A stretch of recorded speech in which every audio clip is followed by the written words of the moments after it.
Oatmeal, apple, at carrots lang ang main ingredients natin dito. Walang asukal at harina, kaya sa mga gusto ng low carbs dyan, perfect ito sa diet nyo. Perfect din ito para sa mga gusto ng healthy lifestyle. Tara, umpisahan na natin. Una natin ilagay ang 2 cups ng oatmeal. Sunod natin ilagay ang 1 teaspoon ng baking powder at 1 cup ng gatas. Mix very well lang natin ito. Tinimplang gatas lang ang ginamit ko dito. Pwede rin kayo gumamit dito ng evaporated milk or fresh milk. Ilagay na natin ang isang apple. Na-slice ko na ito ng maliliit, 1/4 cup ng raisins, at isang carrot. Gumamit na lang kayo ng grater. Mix very well lang natin ito. Once na mix na natin itong mabuti, ilagay na natin ang 3 itlog. Isa-isa lang ang paglagay ko para hindi mahaluan ng bulok na itlog. Lagyan lang po natin ito ng 2 tablespoon ng honey, pero optional lang po ito.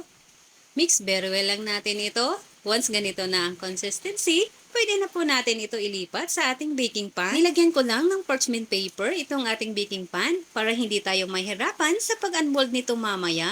Lalagyan lang natin ito ng toppings. Raisins ang nilagay ko. Pero kung meron kayong mixed nuts, pwede rin po. Mas mainam yun. At lutuin lang po natin ito ng 180 degrees Celsius for 45 to 50 minutes. Ayan na, luto na ang ating low-carb cake. Palamigin lang muna natin ito bago natin ito i-unmold.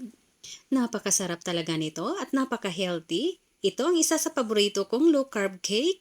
Kaya sa mga nag-diet dyan, subukan nyo itong low-carb cake natin.